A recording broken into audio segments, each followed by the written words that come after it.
Zari dah ada ayat nak mula tu ke Zari? Okay. Baik tak?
Okay. Bismillahirrahmanirrahim. Assalamualaikum warahmatullahi wabarakatuh dan selamat pagi semua. Sebelum kita mulakan wawancara kita mulakan dengan umul kitab. Ila hadati Mustafa Rasulullah SAW وآله وصحبه الكرام الفاتحة. أعوذ بالله من الشيطان الرجيم. بسم الله الرحمن الرحيم. الحمد لله رب العالمين الرحمن الرحيم مالك يوم الدين إياك نعبد وإياك نستعين اهدنا الصراط المستقيم صراط الذين أنعمت عليهم غير المغضوب عليهم ولا الضالين. Baiklah, pertama sekali kita nak ucapkan selamat datang selamat datang pada Cikgu Muhammad Asri bin Saleh, penolong kanan Sekolah Kebangsaan Batu Lapan, Sik Kedah Darul Aman.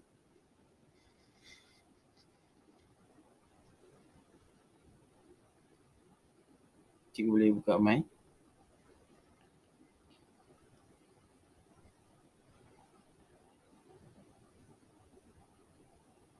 Okey, terima kasih kepada Muhammad Zarif. Okay, baiklah. Tanpa melengahkan masa, kami akan meneruskan bagi tugasan wawancara kami daripada kumpulan 3 bagi subjek KPG 3013, Insan Guru Profesional A212.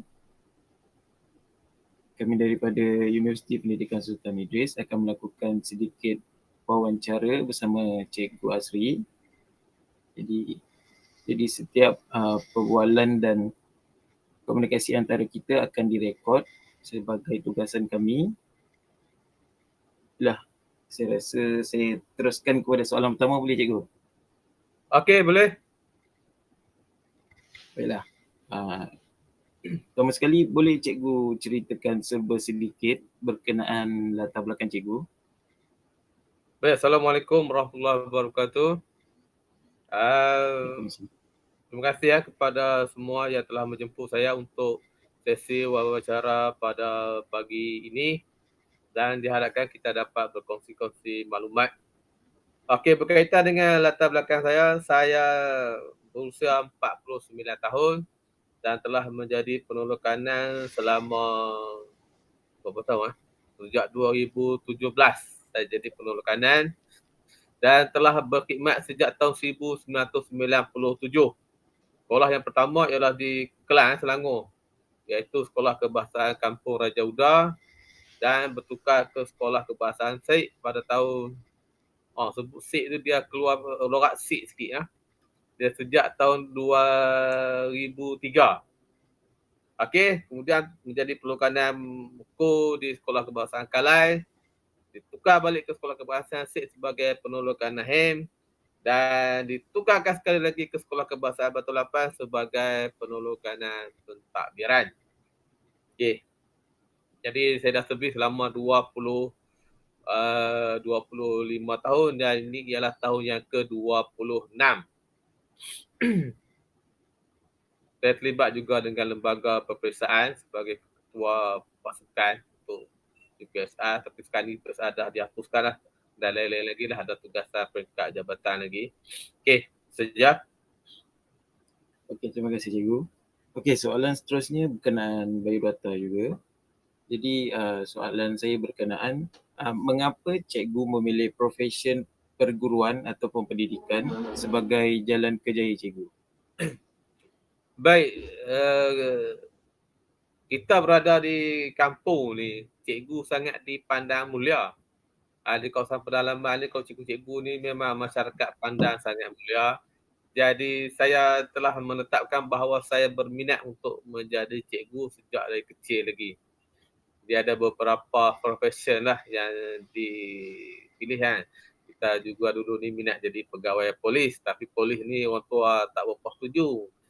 Jadi orang tua nak jadi cikgu, jadi kita pun kebetulan dimudahkan urusan dalam temuduga tu dan Tuhan dah bagi jalan kita untuk kita jadi cikgu. Alhamdulillah lah, kita jadi cikgu lah. Itulah cerita dia. Okey. Okey, terima kasih. Jadi yang keduanya, saya kedua lagi.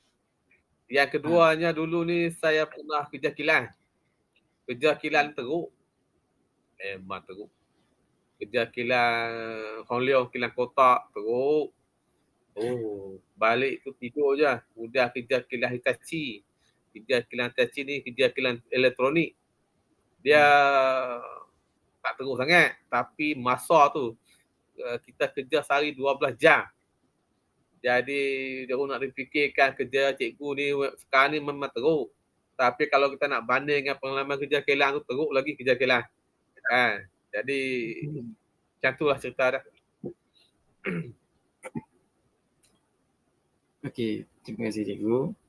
Jadi berkenaan soalan seterusnya, saya rasa cikgu dah sebut sikit tadi berkenaan cikgu nak jadi seorang guru, profesi perguruan adalah daripada kecil.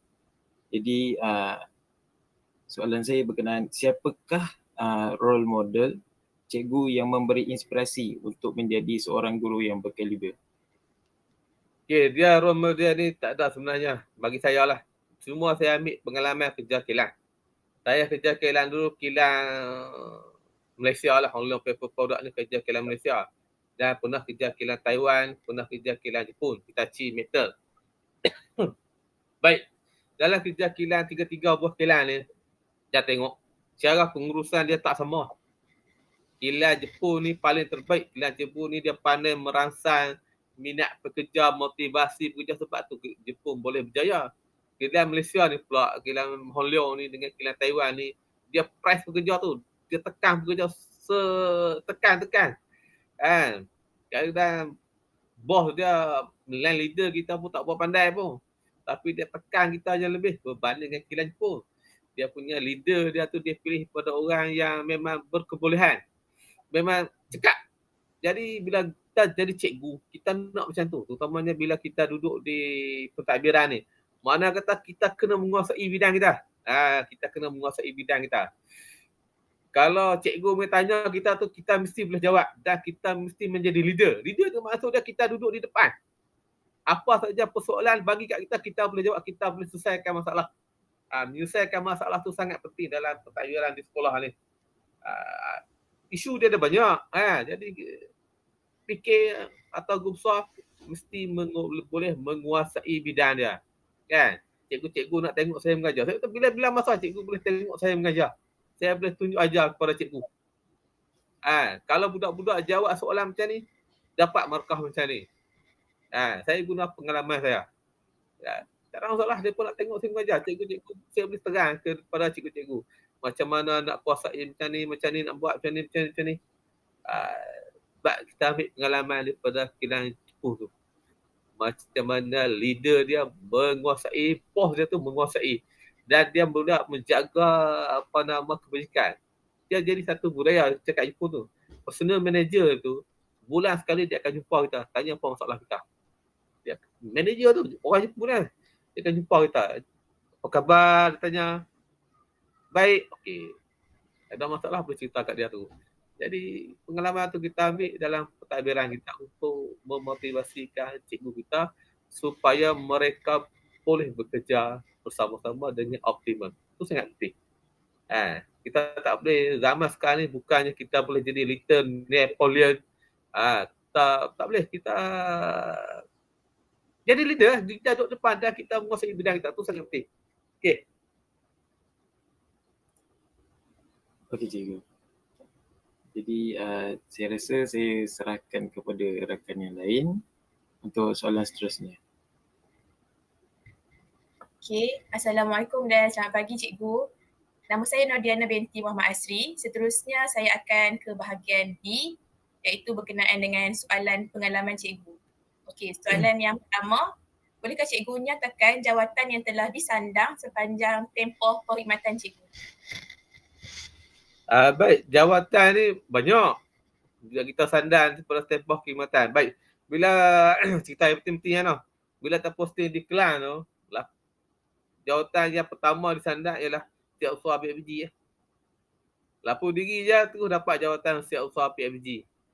Dan cukup tempoh 2 tahun, dapat pula jawatan Bendahari PFG. Dan peringkat sekolah tahun yang ketiga lebih, dilantik sebagai ketua pengawas UPSR. Tahun yang kelima atau keempat, dari keempat lebih jadi pemeriksa. Kemudian jawatan-jawatan kecil-kecil di sekolah ni memang banyaklah kalau kita nak senaraikan. Ketua panitia, saya pernah jadi setiausaha panitia peringkat daerah, saya pernah jadi jurulatih untuk KRS peringkat negeri, saya jadi ketua pasukan pemeriksa peringkat kebangsaan, saya jadi hakim pidato. Kalau di Selangor dulu dia dijemput ke Kuala Sinar, jemput hakim Kuala Sinar ni seronok. Dia dapat duit banyak, seronok pergi Kuala Sinar ni. Kalau kebangsaan panggil kita tu tak bagi duit, bagi CJ je. Kalau Cina dia bagi makan pun hebat, duit pun dapat. Kemudian peringkat masjid, kita pun jadi setiausaha masjid. Sekarang ni penolongan pentadbiran lah. Okay. Soalan yang seterusnya cikgu. Apa pandangan cikgu berkenaan mengajar sebagai satu profession? Dia ada dua sebenarnya. Ya. Kita jadi cikgu kerana kita minat jadi cikgu. Dan kita jadi cikgu kerana kita nak kerja sebagai cikgu. Kalau kita nak jadi cikgu sebab kita nak kerja sebagai cikgu, maka kita akan berkira dengan kerja kita. Kita nak kerja kita, orang kata apa, berdasarkan kerja je lah. Kita tak ada roh, kita tak ada nyawa kita dalam kerja tu. Kalau kita kerja cikgu kerana kita minat jadi cikgu, maka kita tak akan berkira dengan kerja. Cikgu ni dia tak boleh kira dengan tenaga dia. Kita jadi cikgu, kita ada banyak kerja yang kita kena buat. Kita jadi jurulatih sukan, jurulatih kod akademik tu, kita tukang buat line padang tu. Dia ada Selangor dulu lagi cikgu. Dia ada tukang buat line padang hitam tu. Dia kata orang kampung. Kerja yang paling teruk ni dia bagi kat cikgu. Cikgu pun buat 3 bulan lagi sukan, dah kena buat dah. Kurang hitam pun kena. Kita tak kira, kita minat jadi cikgu. Kemudian di Selangor tu, usaha buat kebun sayur. Saya buat kebun sayur. Saya tanam pisang, saya tanam labu, saya tanam macam-macam pada muka. Saya jual lagi. Kan? Kita jadi tukang cat. Kita jadi konselor, walaupun tak ada latih konselor, kita jadi konselor kat budak-budak. Kita jadi pegawai kebajikan. Tu cari murid-murid yang susah tu, kita bagi bantuan, kita cari bantuan. Jadi kalau nak jadi cikgu, janganlah kerana kita nak kerja tu sebagai cikgu. Kita minat untuk menjadi cikgu. Menjadi cikgu ni satu yang mulia, kita menyebarkan ilmu. Dan ilmu tu boleh digunakan sampai bila-bila oleh murid-murid tersebut. Kita mungkin akan merubah nasib keluarga tersebut. Daripada keluarga yang miskin, tak berjaya, kita tukarkan menjadi orang yang berjaya. Berjaya ni tak mestinya dia jadi pegawai-pegawai besar.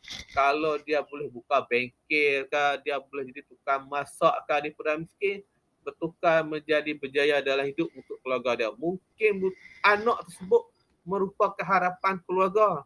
Dan kitalah orang yang akan menjadikan dia berjaya. Cikgu janganlah malas untuk mengajar.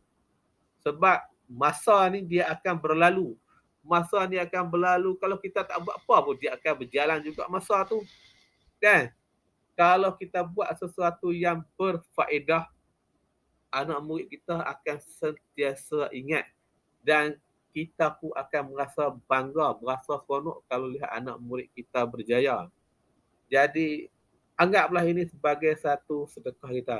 Kita hidup di dunia ni tak lama. Kita kena ingat, apa saja benda yang baik kita buat, insya-Allah ada ganjarannya. Cikgu jangan kira dengan kerja. Berada di sekolah kadang-kadang zaman sekarang ni, ada tengah-tengah cikgu ni terlalu berkira dengan kerja dia. Kita buat baik, Tuhan akan balas. Buat baik, insya-Allah Tuhan akan balas. Dia tak balas di dunia, dia balas di akhirat. Dia tak balas kat kita, dia balas kat anak-anak kita. Okey, pada soalan yang ketiga pula, apakah kaedah pengajaran yang sering cikgu gunakan semasa mengajar di dalam kelas? Kaedah pengajaran dalam kelas ni kita tengok kelas kita sebenarnya. Antara kelas yang cemerlang dengan kelas yang lemah, kaedah dia berbeza. Dia tak sama. Okey. dia dah dipanggil sekarang ni kaedah terbeza. Kaedah terbeza tu maksud dia kita wujudkan kumpulan dalam kelas kita, kumpulan yang cemerlang, kumpulan yang sederhana dan kumpulan yang lemah. Pelajaran dia benda yang sama, tetapi set latihan dia berbeza. Dan kalau yang sama sekalipun, hak cemerlang ni kita bagi dia untuk dapat A. Saya bagi contoh. Untuk katakan memindahkan maklumat atau membina ayat. Murid yang berjaya ni kita bagi dia gambar, Ibu mencuci baju atau ibu membasuh baju. 3 perkataan je kan? 3 perkataan sahaja. Tetapi ayat tu ialah ayat yang lengkap. Ayat yang lengkap untuk murid yang lemah. Takkan dia mengaji selama bertahun-tahun tak boleh tulis perkataan ibu. Kan? Saja perempuan bubuh nama pun tak apa, Siti. Eja Siti takkan tak boleh. Kita ajar dia boleh tulis 5 untuk murid yang lemah ni, untuk 3-4 nama cukup. Siti. Apa lagi? Nur. Ambil yang mudah-mudah tu. Okey. Siti membasuh baju. Kalau budak tu boleh tulis perkataan tu, kalau dalam UPSR dia akan dapat markah sekurang-kurangnya 6/10. 6/10. Lulus tak lagi. Budak tu dah lulus dah. Kalau dalam TP sekarang ni, budak tu layak sekurang-kurangnya TP 3 atau 4. 4 pun boleh bagi kat dia TP 4 sebab dia boleh menulis ayat yang lengkap. 3 perkataan saja. Ni untuk murid yang lemah. Gambar yang sama juga beri kepada murid yang cemerlang, kita tambah sikit lagi keterangan. Siti membasuh baju supaya baju itu menjadi bersih. Ayat tu lebih lengkap, kan? Dia boleh dapat markah 9 ataupun 10 berdasarkan tata bahasa dia.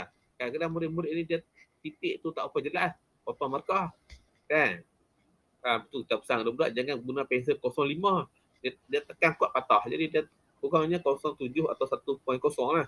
Lalu pakai pensel tekan, tak nak pakai pensel kayu lah. Okay, tak apa, tak ada masalah. Cikgu tak marah, tapi gunalah 07 ke atas. Kalau nak tekan tu, kadang nak buat koma tu, itu boleh menjejaskan markah.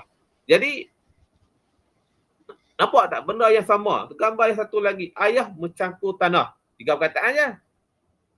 Takkan tak boleh tulis nama ayah. Kita pergi latihan kat budak, tulis kata kerja. Sehari-hari kumpulannya 10 kata kerja. Tulis. Esok lagi tulis. Boleh tulis 20 pula kata kerja. Kata kerja je. Kata kerja ni takkan sampai beribu-ribu, beratus-ratus budak. Kan? Jadi budak tu kena tulis kata kerja, membasuh, mengecap, mengemuk semua tu. Yang ni nama tak banyak. Kalau lelaki buah Ali, Abu, Ahmad, 3 nama cukup dah. Ayah seorang lagi, abang, adik, 5 dah. Perempuan, ibu, kakak, adik, Siti, Nur. Siti mencangkul tanah. Kalau murid apa ni tambah lagi, untuk menanam sayur-sayuran. Dia dah dapat markah 9 dengan 10. Orang fikir kat saya pernah bagi taklimat kepada guru-guru pendidikan khas, guru-guru pemulihan. Cikgu-cikgu pemulihan tak pernah menghadiri kursus macam ni. Dia kata, mudah cikgu nak dapat markah. Memang mudah. Sebab apa cikgu tak tahu selama ni? Sebab cikgu tak menguasai. Kita kena menguasai. Tapi kita ni pun bolehlah kita terang kepada cikgu-cikgu di sekolah kita. Kalau kita tak boleh nak sebar luaskan kepada peringkat daerah itu, PPD panggil saya 2019. Kita tahu cikgu-cikgu mudah dapat markah. Mudah kalau kita tahu. Tahu itu sangat penting bagi cikgu. Kita kena menguasai ilmu. Murid depa duk ajar, murid yang lemah ajar ayat yang panjang. Ibu, ayah mencampur tanah untuk menanam sayur-sayuran seperti timun lobak. Budak lemah, mana nak boleh tulis macam tu? Budak tu give up terus, tutup buku, tidur. Satu tak dapat. Tapi kalau kita tahu kaedah dia, insyaAllah dia akan diam. Bila dia boleh tulis 3 perkataan tu, boleh tulis elok, bagus kamu pergi ganjaran. Pergi ceklas biji. Hak tulis elok lagi, pagi 2 biji, 3 biji. Dia kata, siapa dia dapat 3 biji, saya dapat tu. Dia tulis elok. Kamu tulis tak apa elok, dapat biji je lah. Dia tulis elok, 3 biji. Budak pun seronok, dia akan pulung lagi. Itu cara dia. Masa di Selangor tu, dia bagi saya kelas hujung sekali. Kelas tu punyalah buah. Cikgu perempuan masuk dia kutu kat cikgu tu menangis menjemput saya. Saya jadi guru kelas. Saya fikir nak buat macam mana budak ni. Saya pecahkan daripada 6 kumpulan. Satu kumpulan tu ada budak tak boleh baca. Saya ajar baca tiap-tiap tahun tak boleh. Sampai sudah. Saya buat satu permainan. Nama dia permainan tu saya namakan dia kumpul duit. Kumpul duit ni tiap-tiap kumpulan tu saya bagi modal RM20. Bukan duit tu, duit lepas tu je cok sign. Jangan tak cok tak sign. Saya lagi lepas pun step mampu dah. Jadi semua amalan baik bagi RM1. Duit tu lah, duit palsu tu bagi RM1. Kadang-kadang dia siap kumpulan tu semua siap lah bagi RM1. Betul banyak bagi RM1. Bersih bagi RM1. Ada sampah pula tarik RM1. Tak siap tarik RM1. Salah banyak tarik RM1. Kamu ajar kawan kamu. Lepas tu kita tiap-tiap bulan tu kita akan kumpul duit tu. Siapa yang paling banyak kita beri hadiah di perhimpunan. Ambil gambar bubuh dekat berita sekolah. Budak-budak di seronok. Budak kelas hujung mana pernah dapat hadiah. Tak pernah dapat hadiah. Tak ada siapa nak bagi hadiah kat mereka. Kata cikgu macam-macam. Cikgu pun tak masuk mengajar. Kemudian bila kita buat macam tu, budak tak boleh baca tadi tu. Boleh baca. Saya tak ajar pun. Tapi dia ada semangat nak belajar sebab nak bagi kumpulan dia menang. Sebab nak bagi hadiah di perhimpunan. Dia buat lain pun, ada aku tinggi ni, modal RM20 pun, ceklak-ceklak sikit, biskut-biskut sikit. Tapi tu rasa dia dihargai. Lah kali semua boleh baca. Saya tak ajar pun. Dia duk ajar lama ni tak berjaya sebab apa? Dia berjaya sebab budak tu sendiri nak belajar. Kawan-kawan dia pun pulung ajar dia. Kawan dia bangun, tak membuat kerja bangun. Dia pergi tarik baju, buat. Sekali tak siap kita kalah. Tu motivasikan murid-murid. Kan murid-murid kan cikgu pun kita bagi motivasi macam tu juga. Ingat cikgu ni tak suka dipuji kan. Cikgu dia hantar lesson plan tulis setiap. Lawanya lesson plan cikgu. Ni tara-tara ni antara yang terhebat ni di Malaysia ni. Kita pun cikgu pun seronok. Ini saya nak tulis ni. Tanah cemerlang. Seronok cikgu tu. Lama-lama sekali tak boleh hadiah kat dia lagi. Kadang-kadang saya masak pergi ke sekolah. Jamu dia cikgu. Cikgu seronok. Tu bagi motivasi kat cikgu-cikgu. Okey. Tu kedah tu lah. Mungkin melalui tempat lain pula. Sorry lah. Apa cikgu? Okey. Soalan yang seterusnya, apakah bahan bantu mengajar yang sering cikgu gunakan semasa cikgu mengajar di dalam kelas? Di sekolah Batu Lapan ni, kita sediakan TV di tiap-tiap kelas. Tiap-tiap kelas kita ada TV. Paling kecil 45 inci. Dan dilengkapi dengan kabel HDMI dengan Miracast. Miracast lah. Jadi, cikgu-cikgu boleh gunakan TV untuk terang pada murid-murid. Cikgu boleh download siap-siap simpan dalam laptop paparan video tu atau kaedah pengajaran ke PowerPoint kan. Cikgu boleh sambungkan dengan kabel HDMI. Tiap-tiap kelas dia ada.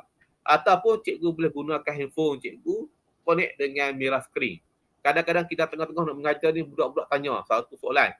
Ni cikgu, bison tu terbuat di Amerika Utara tu macam mana rupa dia? Ni nak pergi cari gambar kita, cari dalam library tak dan.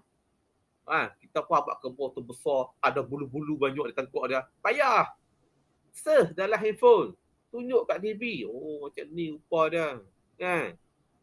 Jadi, zaman sekarang. Bukannya zaman kita nak masuk kelas maju lah. Ni zaman moden dah. Zaman bawa masuk kelas maju ni zaman tahu mula-mula saya jadi cikgu dulu. Bawa masuk kelas maju, tampak kelas maju tu. Saya biasa mengajar, baru-baru ni mengajar tentang kata nama. Mengajar. Tapi saya ulang balik ambil video seorang cikgu tu. Cikgu tu comel, muda, perempuan, lawa.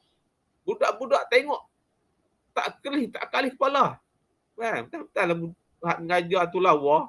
Kita ni tak berapa nak lawa dah. Tak apa. Dia siapa ni? Dia lawa cikgu. Tu bagi budak-budak dia kasut kita pakai tu pun dia bagi tumpuan tu. Kita pakai masa di kelas dulu sehari tu buat dengan pupuk. Apa? Cikgu akhirnya kiwi kasut. Kasut tak kiwi dia pasang. Tu nama dia budak-budak tu. Okey. Okey, Lah ni kita seterusnya. guna banyak TV untuk pengajaran atas. Semua cikgu kita guna TV. Baca Yasin pun kita buat cara live kan. Masa baca Yasin tu duduk cepat, semua kelas pakai buka TV, baca Yasin serentak. Tapi tak semualah sekolah ada TV macam tu. Kita yang usaha beli TV. Sekarang ni di state ni kalau sekolah yang ada TV tu sekolah Seri Dusun ada, sekolah Batu Lapas, sekolah Sik Dalam. Lain-lain tu ada 1-2 je. Okey. Terima kasih cikgu. Okey, apakah bahan bantu mengajar yang sering cikgu gunakan dalam kelas? Macam tadi kita guna TV tu. Okay. Next question. Okey, seterusnya saya silakan kepada rakan yang seterusnya. Okey, Assalamualaikum cikgu. Saya perkenalkan diri saya dulu. Nama saya ialah Ain Natasha binti Abu Bakar. Saya akan mewawancara bagi soalan seterusnya. Okey, soalan pertama dari saya ialah bagaimanakah guru mengekalkan kawalan di dalam kelas? Okay, untuk mengawal kelas ni, budak-budak ni dia test kita dulu. Bila kita masuk kelas, dia akan test kita. Dia akan tengok kita macam mana. Kita boleh tegas tak boleh. Kita kena ada dua. Kita kena ada ketegasan tu penting. Awak buat salah, awak akan didenda. Awak buat baik, awak akan dapat ganjaran. Kalau kita tak buat hanya tu, kita lost control kelas, kita memang jahanam. Itu yang pertama. Budak-budak dia akan nilai benda-benda tu sangat penting. Budak-budak akan menilai, dia tengok cikgu kita tu tahap macam mana. Okay, itu yang penting. Yang kedua, kita kena set dah pengajaran kita tu di kepala otak kita tu. Kita nak mengajar apa hari ni. Kan? Bila kita ada TV tu, kita gunakan TV tu. Jangan biar TV tu tergantung yang tak digunakan. TV ni dia jadi satu benda yang sangat menarik. Kan? Nak cerita buat planet. Kita pergi gambar tu, bolehlah gambar. Tapi kurang menarik. Pasang TV dia sangat menarik. Kan? Tu cara kita nak mengekatkan kawalan kelas kita. Kalau kita boleh mengajar dengan kaedah yang menarik, insya-Allah murid-murid kita akan tertarik. Walaupun kelas yang paling bising sekalipun, dia akan begitu pada kita. Kita kena set, kita jangan masuk kelas tu kosong. Kita kena set. Bila kita buat lesson plan tu, kita nampaklah. Kita nak mengajar apa yang kita kaedah kita nak guna bahan bantu mengajar apa. Sebab tu kita guna TV banyak. Sekarang ni banyak kita guna TV untuk membantu murid-murid. Kan? Untuk murid-murid lebih mudah memahami sesuatu. Itu sangat penting. Kalau saya mengajar bahasa Melayu, jadi macam tu je lah. Kalau sains mungkin dia gunakan projek dia ke apa kan. Okay. Okey, soalan seterusnya cikgu. Bagaimanakah cikgu mengetahui bahawa murid cikgu telah dapat menguasai atau memahami pelajaran yang diajar? Okay, dia ada dua cara lah. Ada beberapa, tapi kalau saya ada dua lah. Yang pertama kali kita lihat latihan yang kita bagi. Dalam kelas tu kita buat soal jawab, kita suruh dia jawab soalan. Kita boleh tahu dah dia boleh kuasai tak kuasai di dalam kelas tersebut. Kan, masa dia jawab soalan, kita beri latihan tu, kita akan tengok. Lepas tu kita beri latihan dalam kelas. Kita akan berjalan, tengok dia boleh buat tak boleh buat. Okay, masa tu tentu ada masalah. Sikit banyak dalam kelas, kita akan buat pembetulan pada masa tu lah. Jadi dia pun boleh betul.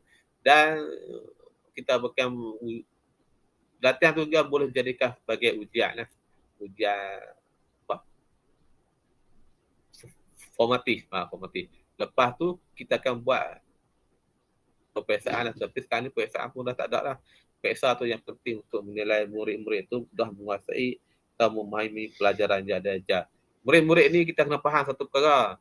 Kita ajar satu benda tu dalam masa 2-3 minggu dia akan lupa balik. Lepas tu kita kena ulang balik. Dalam 2 minggu keras dia ingatan dia akan turun. Kita jangan kata ajar sekali ya, budak masa tu dah boleh dah. Kita pun ingat budak tu akan ingat sampai bila-bila dah. Apa masa dia kita kena ulang balik. Tajuk yang sama mungkin dia punya cara berbeza ataupun tema yang sama, tajuk dia pula yang berbeza. Okey. Okey cikgu. Apakah cabaran yang paling sukar yang pernah cikgu hadapi dalam sekolah?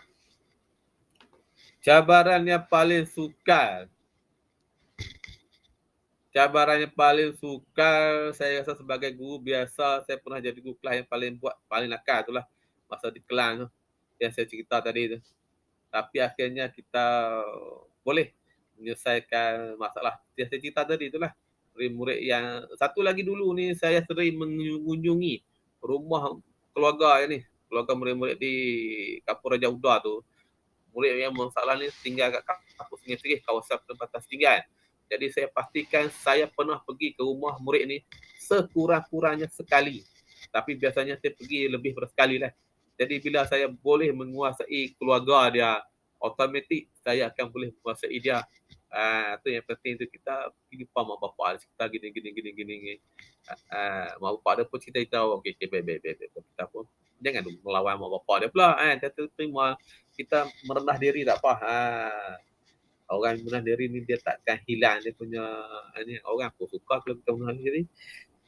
Lama-lama kita, kalau sekarang ni dalam pentadbiran, masalah ni biasa ada, tapi kita boleh selesaikan lah. Kan? Tak ada masalah tu. Murid-murid yang tak menguasai, tak boleh tu, akhirnya akan boleh juga kalau kita tahu kaedah yang betul. Yang saya cerita tadi masa di sekolah budak tak boleh baca, boleh dulu periksa. Ada budak seorang dua tak boleh baca. Baca boleh tapi tak lancar. Kalau dalam pemulihan, budak tu dianggap boleh baca. Tapi bagi saya, budak tu tak boleh baca. Dia boleh baca, tapi dia boleh dulu periksa. UPSI dapat 100%. Kan?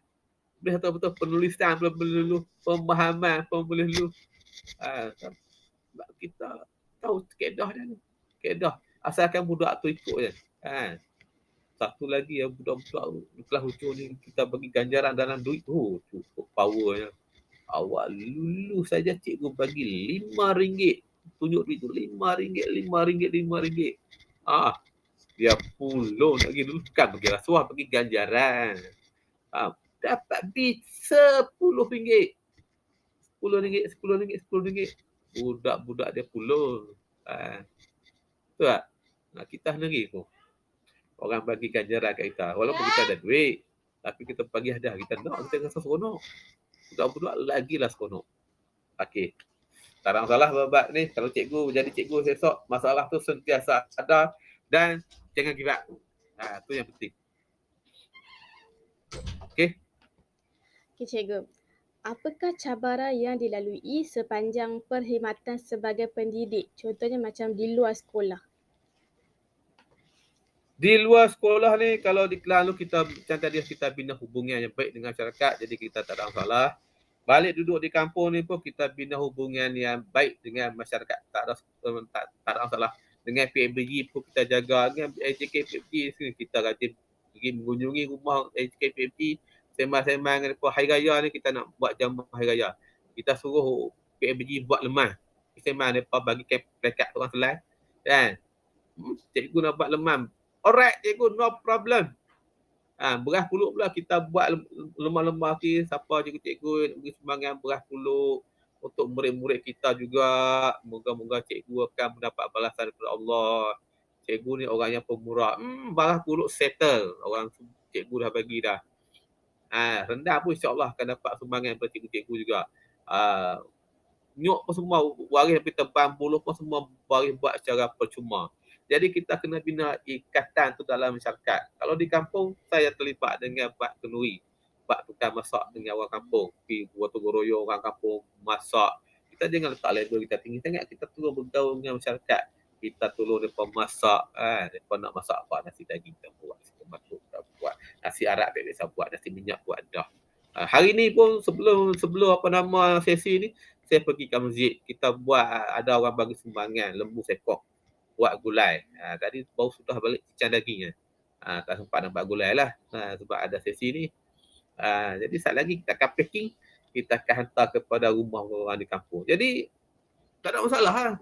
Bila kita bina hubungan dengan dengan masyarakat ni, tak ada masalah. Kita jangan macam tu. Kita rendah turun down tu.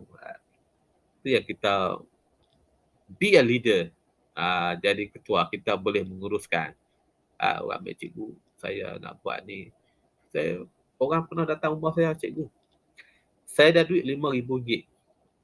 Tapi saya nak buat gulai 3 kawah. Sudah. Duit dah RM5,000 lah. Dan lauk lain pun semua atas duit RM5,000 tu. Tapi gulai saya nak 3 kawah. Sebab saya nak panggil 1,200 orang. Daging kena ada. Sudah. Daging masa tu, zaman dia tu, daging 1 kawah RM1,000 lah. 3 kawah RM3,000. Nak ayam lagi. Buat macam mana? Jadi adalah kaedah yang saya buat tu. Kan? Gulai 3 kawah tu saya ambil gulai ayam. Kos dia rendah sikit. Daging saya buat daging masak hitam. Ambil daging pork tu. Daging pork kan dia murah. Orang catering semua buat gulai daging pork. Tapi kita buat masak hitam. Buat masak hitam. Dalam kampung tu kita tu lah. Siapa dia yang pandai buat masak hitam, bagi kerja kat dia buat masak hitam. Buat gulai. Lepas tu di kampung ni, pucuk selong tu percuma. Pergi ambil macam mana buat satu kabur. Masa tu dia ada rebung. Di sungai tu rebung berlambak. Ambil rebung tu. Buat satu mata lagi, fajri rebung. Belikan mesin. 3 kawah dia dalam 15 kilo. Kita tambah tu. Potong 3, goreng. Cukup kenduri. Bajet RM5,000 sahaja. Tu yang penting tu. Be a leader. Tapi kita kena tahu lah. Kalau kita tak tahu benda tu, kita tak boleh nak bajet benda tu, tak tahu. Pernah di sekolah kebangsaan Sik tu, DPD suruh buat jamuan hari fitri bagi kepada sekolah saya, suruh buat rendang. Jadi rendang kalau kita upah kat kantin dia nak RM1,000 kan. Lepas tu saya tanya nak jamu panggil lah apa? Panggil lepas tu ada 3 sekolah. Saya kata kita buat 15 ekor ayam cukup lah. Campur dengan sekolah kita 20 ekor ayam cukup lah. Abang tu cikgu-cikgu sekolah kita makan. Jadi kita masuk hari. Cikgu-cikgu dia tak percaya. Dia kata nak masak macam mana Cikgu Asri? Kita mana sempat pagi tu nak masak. Saya kata di kampung saya boleh masak 6 kawah. Takkan kita nak masak rendah 1 kawah tak boleh. Cikgu-cikgu tak percaya. Tak percaya kita boleh buat. Saya kata boleh buat. Boleh buat. Boleh buat pun. Saya beli ayam pagi pukul dia cincang dia pagi tu basuh. So, ada seorang basuh masa tu basuh tu rempah tu masak siap. Jalan. Pukul 9.30 siap rendang tu. Cikgu-cikgu satu sekolah boleh makan, boleh hantar ke PPD.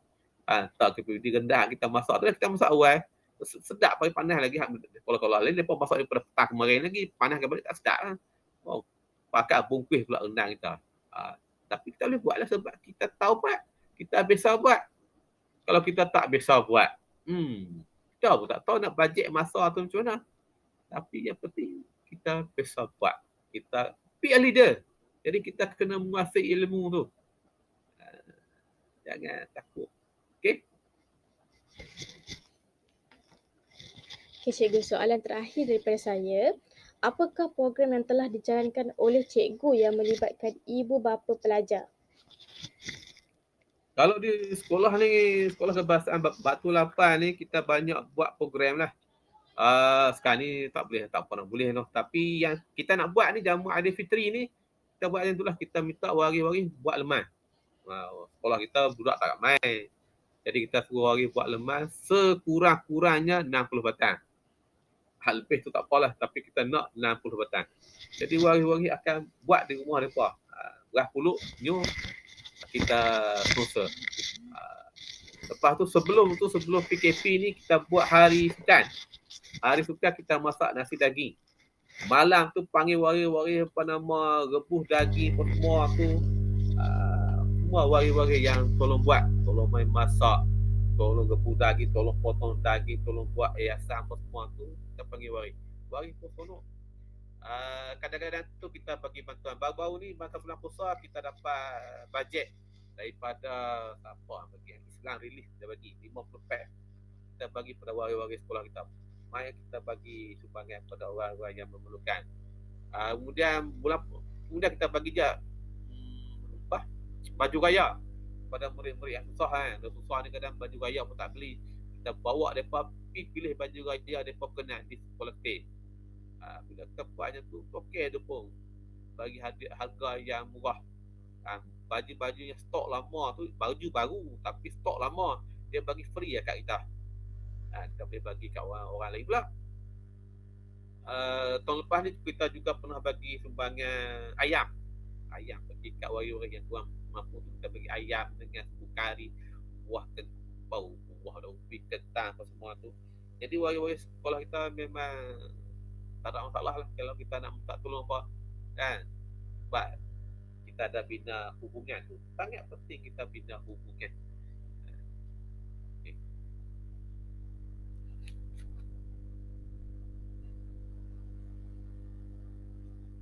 Okay, Assalamualaikum Cikgu, nama saya Syarifah Mahfuzah binti Sazmi. Seterusnya saya akan sambung mengenai soalan bahagian C iaitu pandangan peribadi. Soalan pertama, apakah matlamat peribadi Cikgu sebagai seorang guru? Matlamat peribadi saya sebagai seorang guru, yang pertama sekali saya nak tengok anak murid saya berjaya. Itu yang penting. Kita mengajar, kita target last kali kita nak tengok anak murid kita berjaya. Kalau dulu dalam PSRU biasalah, kita nak tengok subjek yang kita ajar tu, kalau boleh kita nak dapat banyak A. Terbaik yang saya pernah dapat ialah tahun 2017. Daripada 144 orang murid di sekolah bahasa Ansik tu, kita dapat A 124 orang. 20 orang yang tak dapat A. 20 orang yang tak dapat A. Itu yang kita target. Paling tinggi 2017 tu juga kita dapat seramai 37 orang dapat 5A. Sekolah luar bandar dapat A 5A 37 orang. Kita janji kat budak-budak tu, dapat je 5A, dapat satu tiket kapal terbang. Kita bawa mereka naik kapal terbang.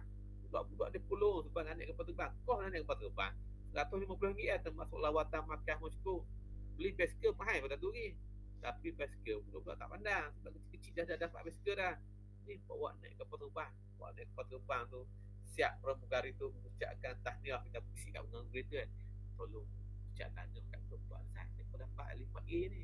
Terus pramugari tu ucap tahniah. Satu kapal terbang tu tepuk tangan. Jadi budak-budak rasa seronok bangga lah. Sebenarnya cikgu pun ramai tak habis naik kapal terbang lagi. Jadi kita nak tengok murid-murid. Kalau dalam takbiran sekarang ni, kita nak tengok sekolah kita berjaya. Sekolah kita berjaya segi menguruskan cikgu-cikgu, menguruskan murid-murid supaya kita dapat tahap yang tertinggi. Tahun lepas kita dah buat kerjasama dengan sekolah dari Korea. KPM pilih sekolah kita untuk buat kerjasama pertukaran pendidikan ni dengan sekolah dari Korea. Kita buat Google Meet lah. Saya memang dengan cikgu Korea dalam bahasa Inggeris kan. Kita pun label kita bahasa Inggeris depa pun. Kita mula-mula terketak juga nak sembang dengan cikgu Korea dalam bahasa Inggeris ni. Taklah terah sangat. Bolehlah kita pun boleh faham. Dia pun faham bahasa Inggeris kita kan. Bolehlah dia faham, kita faham. Okey tu. Jangan kita cakap bahasa Inggeris dia tak faham kan. Dan kita telah pun kita buat kelas DLP untuk akhir tahun ni. Cikgu-cikgu kita bila ditawarkan sebenarnya dia pilih untuk sekolah lain, sekolah lain dia tolak.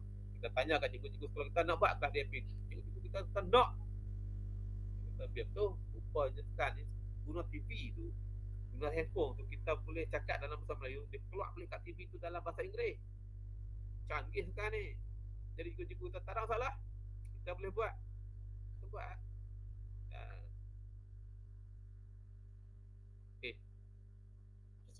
Soalan kedua, bolehkah cikgu kongsikan bagaimana cikgu mengatasi perubahan dalam suasana pendidikan masa kini?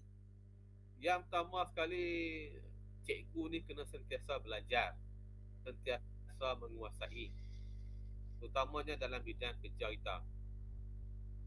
Apabila kita mengajar bahasa Melayu, kita kena kuasai kemahiran untuk mengajar. Macam mana kita nak ajar orang budak tu mencapai matlamat. Mungkin kita tak tahu. Sekarang ni video banyak, kita tengok video YouTube, kita tanya orang yang berpengalaman kan. Kita tahu. Bila kita jadi pentadbiran ni, kita kena kuasai bidang kita tu. Contohnya fikir satu. Fikir satu ni yang pertama sekali dia kena kuasai ialah kebolehan membina jadual waktu. Kena boleh buat jadual waktu. Jadi ramai fikir satu yang tak buat jadual waktu sebenarnya. Tapi kita kena kuasai. Tak tahu kita belajar, kita tanya orang supaya kita boleh kuasai bidang tu. Kita boleh jadi role model kepada cikgu-cikgu kita.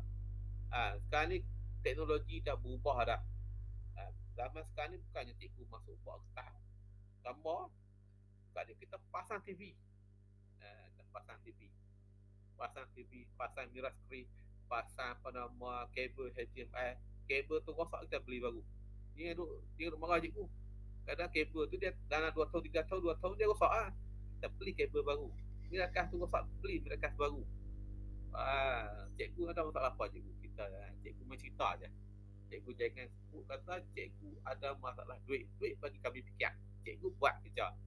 Cikgu main sebut ni, cikgu Seri kami nak buat ni nak bercat ni, duit tak ada bercat. Tak apa. Cikgu cat kami beli. Cikgu pilih cikgu nak cat apa. Kita cari duit. Kita nak cari duit macam dah. Kita sampai kita minta sumbangan kepada ahli-ahli politik. Kita buat program kita dapat duit. Contoh, sekolah saya buat program Taman Lestari. Taman Lestari itu menggabungkan semua subjek semua panitia. Belah ikan tu dia pakai akuarium, dia naik tu tanam pokok, tanam sayur. Kan, dalam bawah tu akuarium, lepas tu belah burung sikit. Projek tu kita buat atas kerja, cari orang yang ada duit, minta ahli parlimen.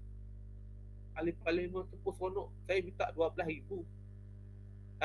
Bajet sebenarnya 8. Dan up sikit. Tu cakap ada nak sikit duit.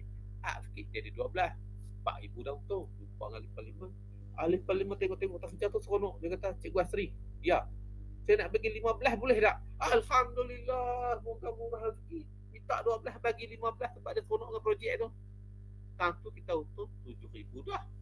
Jadi duit tu lah, bukan kita nak makan kat kita, duit tu lah kita beli TV, laptop, semua tersimpan duit tu. Cikgu nak guna. Kadang-kadang kita boleh dapat sumbangan daripada orang cikgu-cikgu. Kadang kita buat program, saya macam tak jadi program untuk buat leman. Kita buat program je, berat puluk dah orang sponsor dah. Rendah dah orang sponsor dah. Cuma kita buat pula cikgu-cikgu sendiri yang buat keluar duit. Bukan kita habak lah kata kita nak buat tu. Tapi cikgu-cikgu yang buat keluar duit. Ni cara lah untuk kita. Kita jangan belakok kalau kita jadi petabir yang belakok. Tak siap ni. Saya dah sebut banyak kali dah tak siap. Malukan cikgu dalam suara apa. Payah. Benar tu terjadi dah. Benar tu terjadi. Kita dengar banyak di sekolah-sekolah lain. Benar tu terjadi. Jadi kita ambil pengajaran. Kita jangan buat benar tu. Tu yang penting. Kita jangan buat benar tu. Kita be more friendly with our teacher. With our staff. Dengan gad-gad kita dengan pekerja sekolah kita pun kita boleh tembak. Dia membercerita cikgu, kami mesti ukur kami gini-gini. Oh, kita pun pandai mesti ukur. Surat kelentong kita sakit dah kena batu, pakai apron. Beli apron bagi baru RM7 lah Shopee, beli apron bagi. Kena batu tak sakit. Tali mudah putus. Kita tukar pun tali lain pula. Walaupun tak dibekal oleh syarikat kontraktor tu, kita ambil inisiatif lah. Bukan mahal pun tali tu, RM5 10 tu lah. Benar kecil, tapi memberi impak yang besar kepada staf kita. Jangan buat ni kat dia, biar dia tahu, dia ni menguasai, dia ni pandai. Macam tu keadaan. Jangan kita beri arahan dia tanpa kita pun tak tahu. Kita beri arahan, buat tu. Duit, pakailah duit arahan dulu. Esok claim. Kita di cikgu dulu besar. Program pekat daerah. Dulu jaga PA sistem. Bateri tu kita beli. Main nak claim. Dia kata mula-mula tu dia kata awal sangat tak dah habis program claim dah. Lepas program pergi claim pula. Claim lambat tak dapat habis bajet. Lah, program pun habis tak ada 10 minit. Dia kata apa? Jadi pakai duit kita. Apa perasaan kita? Kita seronok tak? Mana seronok? Bila tadi perkata habis kita tak buat lah benda tu. Cikgu nak buat apa? Tak tahu budak. Okey, ni duit makan cikgu.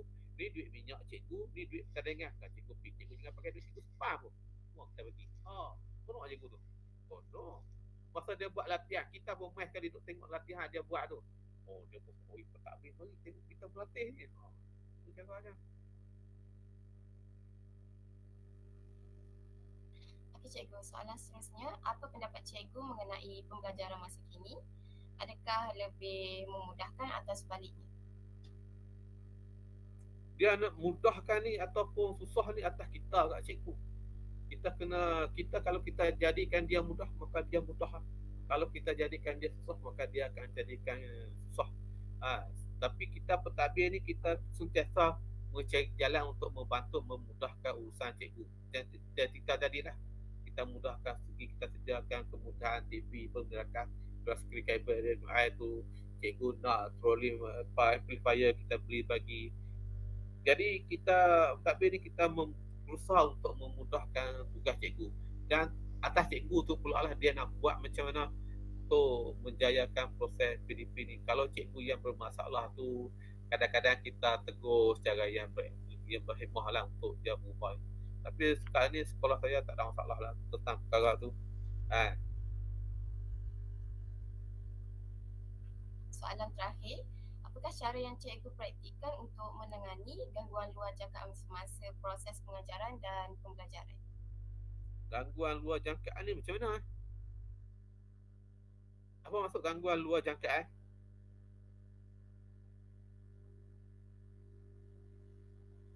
Apa dia masuk gangguan luar jangkaan?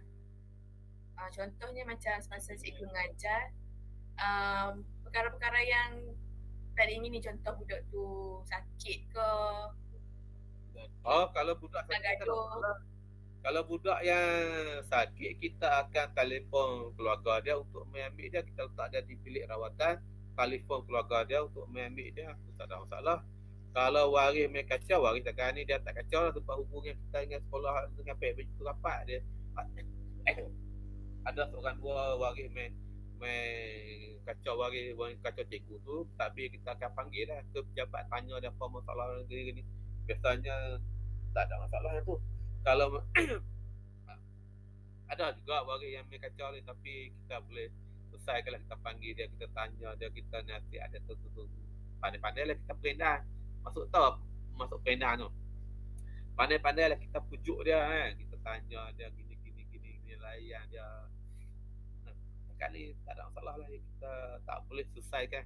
Dan yang pentingnya itulah, kita bina hubungan, kita sentiasa mendengar.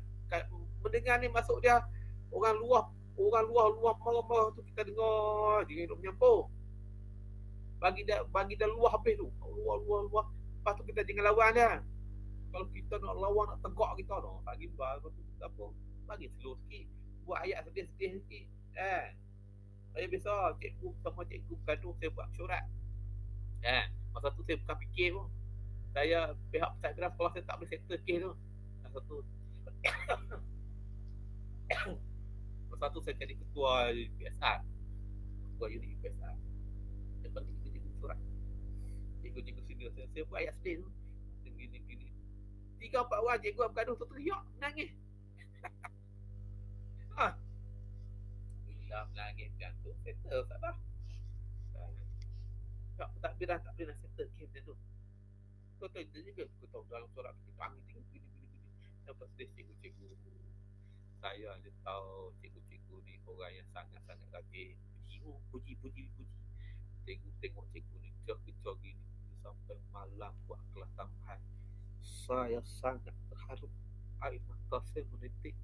Waris semua puji cikgu. Cara dia. Okay. Lalu teriak pula dah. Dia ingat balik peristiwa tu. Okay, next question. Terima kasih cikgu, saya serahkan kepada rakan saya seterusnya. Assalamualaikum cikgu, nama saya Yutika binti Ramli. Seterusnya saya akan bertanyakan soalan pada bahagian D, iaitu masalah. Soalan saya, bagaimana cikgu mengendalikan murid yang bermasalah dalam pembelajaran? Okey, sebagai cikgu kita tengok dalam kelas kita tu siapa yang lemah. Lalu saya banyak mengajar kelas di depan. Saya buat jadual, saya pilih kelas depan. Kat saya penyakit. Tapi pengalaman saya mengajar di SID tu, saya biasa mengajar di depan bagi depan dengan belakang kali. Okey, murid yang di belakang ni macam saya cerita tadi dah. Kita jangan tinggikan sangat tahap dia tu. Kita kena bagi tahap yang sesuai dengan dia. Masuk dia dalam peperiksaan, kita target dia untuk lulus. Bukan dia untuk dapat A, tapi dia boleh dapat A. Last kali dia akan dapat A. Cara dia macam mana? Macam saya kata tadi ya. Kita ajar dulu habis tu. Hak nak dapat 6 markah tu. Kita ajar. Ibu membasuh baju.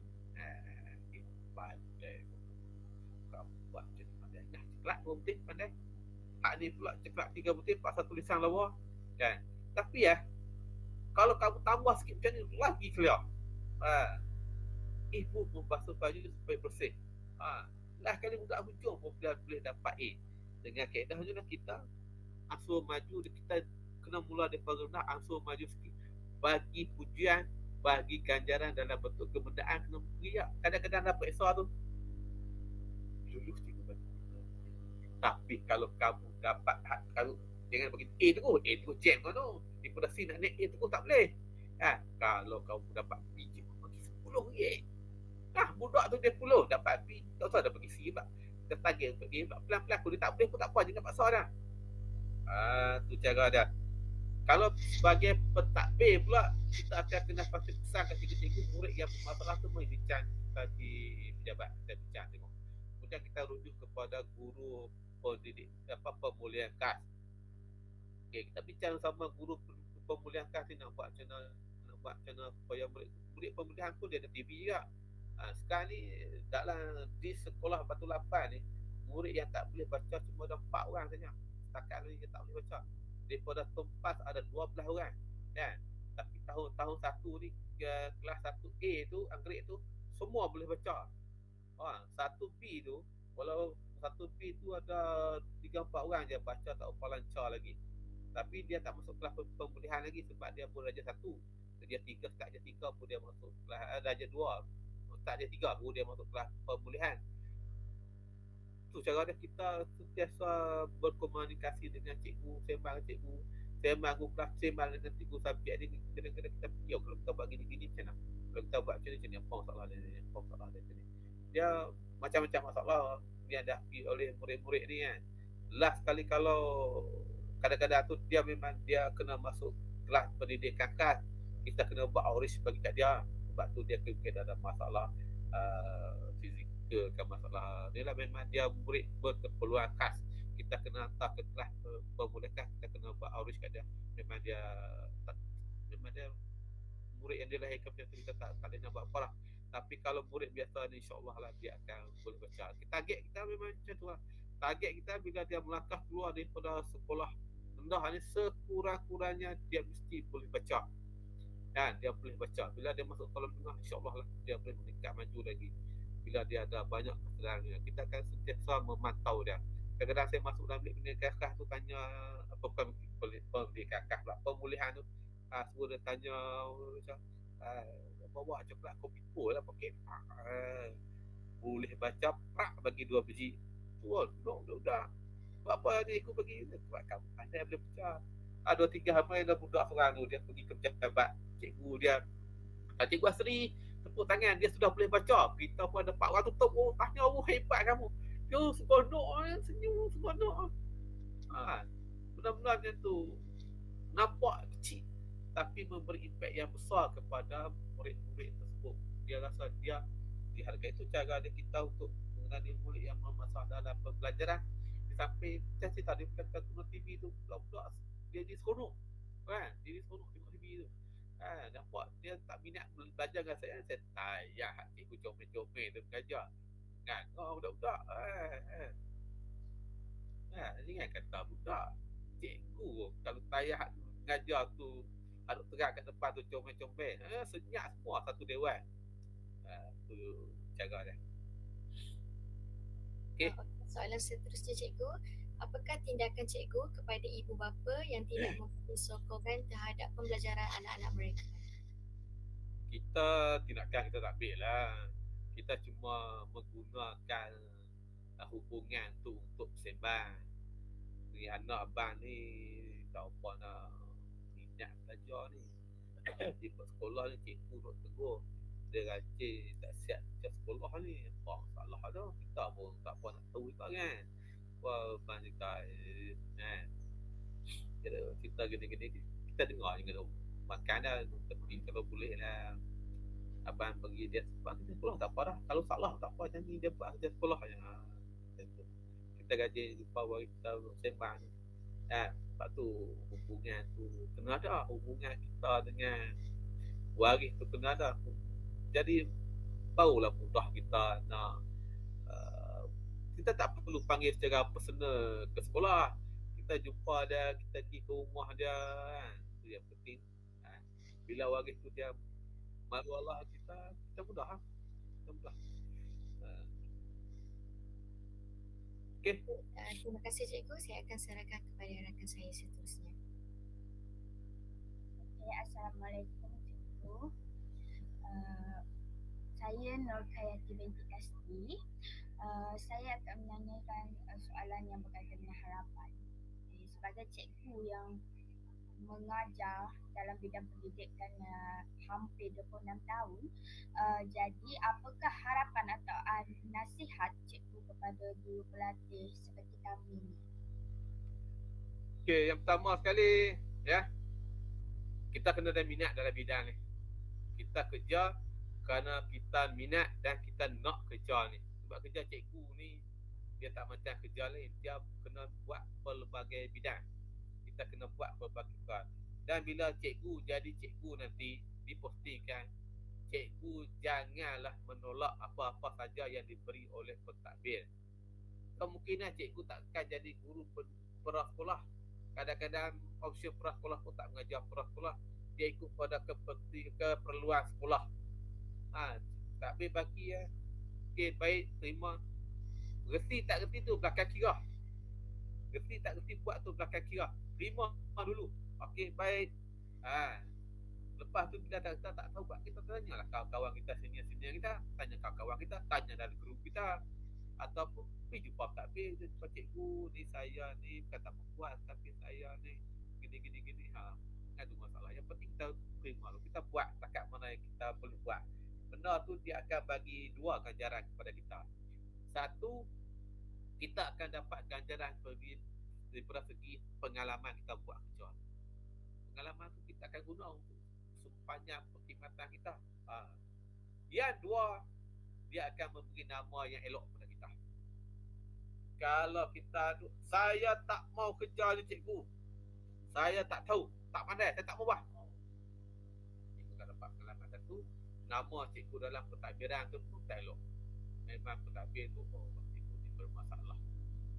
Cikgu ni bermasalah sebab melawan pentadbir. Cikgu terima je dulu. Terima lepas tu buat tapi mana cikgu boleh buat. Kita pun tengok, kita pun tengok takkan dia tak boleh buat, kita bantulah dia, kawan bantu dia.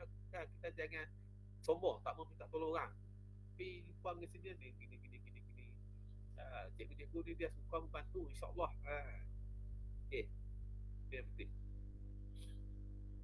Okey, seterusnya adalah apakah harapan cikgu bagi kesediaan murid-murid sebelum melangkah ke peringkat persekolahan? Melangkah ke persekolahan. Okey. Kalau di prasekolah ni dia nak langkah ke darjah 1 ni, bagi saya lah. Kalau di prasekolah ni budak tu boleh baca memang cantik. Sebelum dia masuk darjah 1 dia boleh baca. Setengah budak yang kita dapat tu, kita buat kajian sebenarnya. Hasilan daripada prasekolah, hasilan daripada pasti, tadika, kemas, apa nama ni, api tu panggil tabika apa tu, kita buat kajian. Budak-budak main pada sekolah ni macam mana tahap dia, tahap penguasaan dia. Kita buat kajian sebenarnya, tapi kita tak boleh dedahkan kepada umum lah, dia timbul masalah ke. Tapi segi kajian tu memang kita buat, kita memang tanda. Saya buat ni sejak daripada saya tahu sekolah cikgu, sekolah Cunggua tu dia buat kajian. Jadi kita pun pada start daripada sekolah kebahasaan sik, kita pun buat kajian. Main pada ni macam mana keadaan dia. Saya tak mesti tahu lah kat sini hak mana yang terbaik kan, terasial lah. Tapi budak yang boleh masuk, boleh membaca, bila dia masuk lagi satu dia boleh baca, tak lancar, tak apa, dia boleh baca, budak tu dia akan lebih cepat ke depan. Dia lebih cepat untuk bergerak ke depan berbanding dengan budak. Saya pun pesan kat cikgu pra saya, banyakkan usaha bagi budak kita boleh baca. Kan? Banyakkan usaha bagi dia boleh baca banyak. Kalau boleh latih dia bercakap sikit-sikit, tu lagi baik. Kan dia dah sudut. Cakap tu kan sudut jatuh kan. Kita cakap sikit. Mula dia perkenalkan nama, tangan baru bagi ganjaran sikit bagi galak budak tu. supaya dia berani bercakap. Tu yang penting. Sebab apa? Silibus saja satu. Dia punya piano, silibus dia ialah membaca ayat mudah. Maksud dia, ini ayah, ini emak. Maksud ayat mudah tu. Dia silibus tu sekarang ni dia dah meningkat dah. Dia meningkat dah. Kalau dalam bahasa Melayu dah jenam tu, murid silibus dia ialah menyenaraikan kata kerja apa, kata bukan kata nama, menyenaraikan kata nama abstrak, bukan institusi. So nak mampu tanya ke cikgu tu pun cikgu tak tahu jawab. Silibus sekarang ni sangat-sangat tinggi. Tapi kita tak suruh budak senarai dia tu ciri-ciri budak tu kan. Maksud dia silibus sekarang ni sangat tinggi. Jadi kita kena bersedia, kita kena berubah untuk harus semasa. Kalau tidak, kita akan ketinggalan. Kita hanya akan menjadi sejarah. Sebelum kita jadi sejarah, lebih baik kita buat sejarah. Okey. Okey cikgu, jadi maksudnya sebelum murid-murid itu masuk ke darjah 1, murid-murid itu haruslah ada kesediaan dari segi membaca. Iya, kalau boleh lah. Kalau boleh dekat peras-peras tu boleh baca cantik. Itu yang terbaik.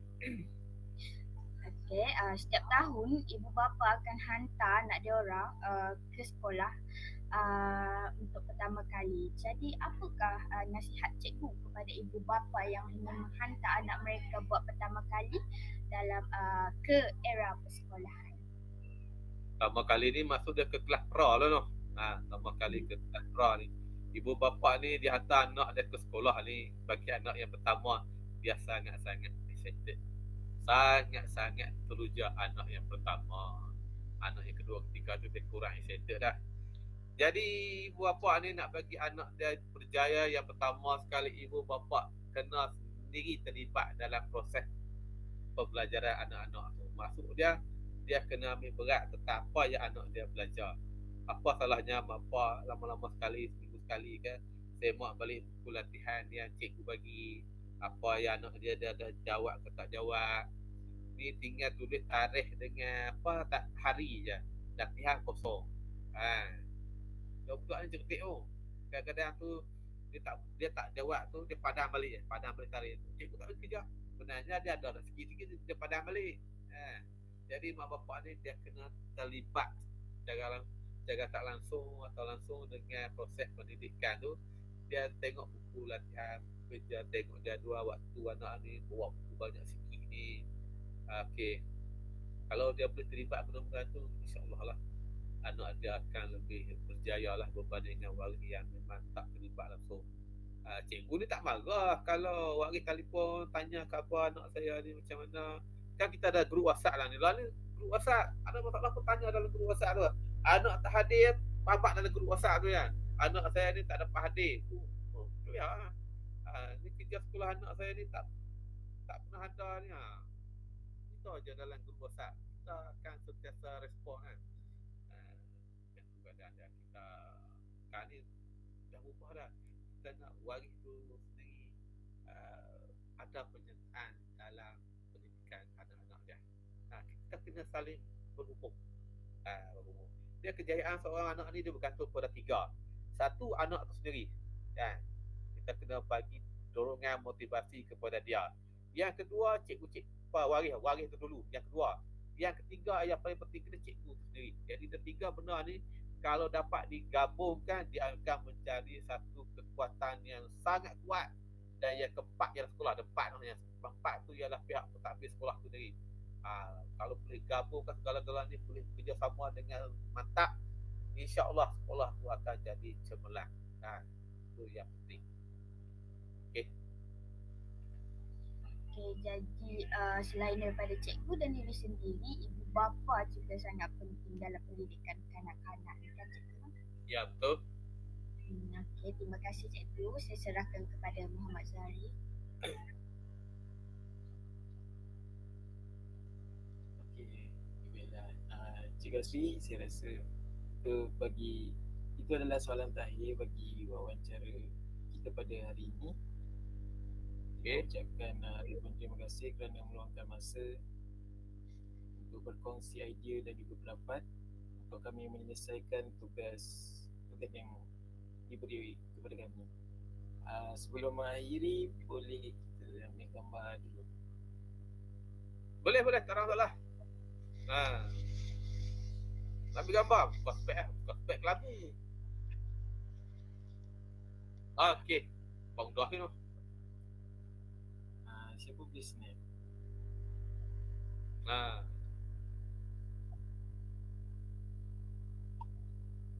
Siapa yang ni? Apa? Ambil gambar. Dah gambarnya. Okay. Okey, siap dah. Edit. Kejap.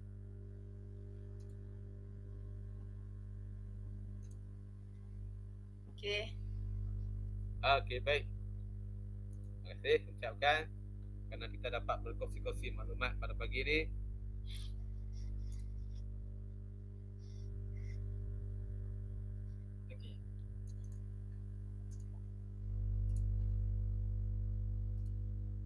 Okey, itu saja daripada kami. Jika ada salah dan silap dan kekurangan itu daripada kami sendiri, dan lebih baik itu daripada Allah SWT. Itu saja. Sekian, terima kasih. Dan Assalamualaikum warahmatullahi wabarakatuh. Waalaikumsalam warahmatullahi wabarakatuh. Terima kasih cikgu. Okey, baik. Terima kasih cikgu. Dia pula buat gulai.